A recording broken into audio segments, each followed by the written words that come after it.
Mr. Secretary, you are in Croatia, I believe. We can talk about the relationship between the US and Europe in just a moment. We have to lead with Iran this morning. Mr. Secretary, in your mind, how much storage capacity does Iran have left, and what's informing that conclusion at the moment? Well, look, there's monitoring of storage tanks at Karg Island and around the nation of Iran. But, yeah, they don't have a huge amount of storage capacity, and they've got old reservoirs that are low pressure, which means it's much more destructive if they have to shut in their production. Kepler, Mr. Secretary, is talking about 12 to 22 days left that Iran has in terms of storage before they have to shut in. Do you see the president making any sort of decision on Iran's proposal before that time period is up?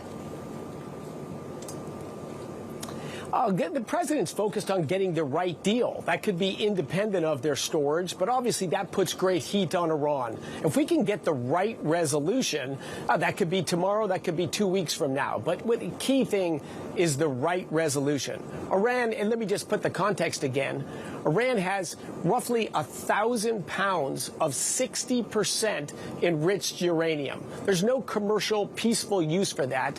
That's bomb material, and that's 10 days, 2 weeks tops to turn that into highly enriched uranium for bombs. So this is an existential crisis. I'm very proud of the president to stand up and put an end to Iran's efforts to get a nuclear bomb. Well, so it doesn't sound like the president would take this off-ramp from Iran, which is reopening the Strait of Hormuz. Obviously, the U.S. blockade would have to end, and then kicking the can down the road when it comes to talks on nuclear. Yes, again, the critical outcome here is that we end the ability for Iran to have a nuclear weapon. There's many ways that deal can be structured, but the compromise will not be made on the principle no nuclear-armed Iran. We see gasoline prices on average rising again this morning. They're above $4 a gallon. You recently said the administration plans to do more to bring down U.S. gas prices. We saw the waiver on the Jones Act extended. What else are you thinking about? When you also saw announcements on the EPA for blending requirements this summer that allows our refineries to produce a lot more gasoline. Unfortunately, a few states foolishly did not go along with it, so California is still going to have outrageously high gas prices. New York State, I don't know why, also did not go along with the federal regulations. But we're doing everything we can to increase refinery throughput. American oil production is at record high. American oil exports to our allies abroad are at record high. So look, we're going through a period of discomfort to solve a 47-year crisis. And gasoline prices are still $1 a gallon cheaper than they were during the middle of the Biden administration. Well, I'm hearing that the administration is also considering an export ban on U.S. products. Is that accurate? Absolutely not. Absolutely not. Look, here I am in Dubrovnik in Croatia signing multi-billion-dollar deals to sell American energy exports. That is the fastest growing export out of our country. We're selling American natural gas, American oil, American jet fuel, diesel, and gasoline all around the world. We're not going to stop those exports. We're going to grow those exports. Secretary, how much are you trying to ameliorate some of the price considerations in traditional allies of the United States, as this does potentially drag on for a longer period of time? I mean, how much is cost a big part of some of these exports? Yes, everyone understands, particularly over here in Central and Eastern Europe, people understand the existential threat from Iran. Everybody wants to see that the United States successful in ending Iran's nuclear weapon ambitions.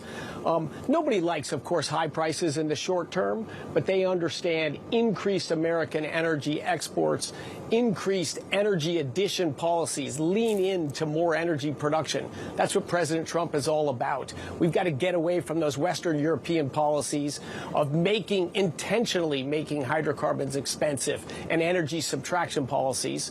The future of Europe, the dynamic growth of Europe is going to be in these Central and Eastern European nations that lean into President Trump's American agenda of more energy, more economic growth, more opportunities for citizens. And Marie, was alluding to this idea of potentially having restrictions on exports, and this has been deployed before, in part because prices were going up, and it increased the price when we were exporting a significant part of resources in the United States. How do you plan to have exports continue to increase to U.S. allies while not necessarily having the ramifications of much higher prices here?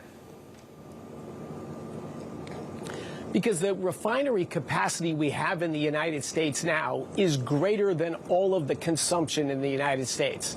If we didn't export our diesel and jet fuel, we'd have to turn down our refineries. Who would want to turn down their refining capacity in today's world? We want them, the higher utilization they run, the higher throughput they run on, the more efficient they are. They produce more products. That puts a downward pressure on prices, not just in the United States, but for everyone abroad. That's what America is about, bringing more energy to the world and pushing prices down. Mr. Secretary, and you're announcing today Trump peace pipelines. Will it be something that all of our allies in Europe can get a handle of? Absolutely. This Trump peace pipeline agenda is to grow the connection between the nations of Europe. Where I'm standing right here in Croatia, these nations were at the end of Russian Soviet Union energy system. They were at the behest, they were beholden to Russia. That's not a good place to be. What we're doing here is expanding this pipeline network so they can import oil and natural gas from the United States and then transport it among the nations in this region so their economies can grow and they can realize lower prices for their citizens and greater economic futures. I think the idea of the Trump peace pipelines, there's many of these, huge. We'll announce today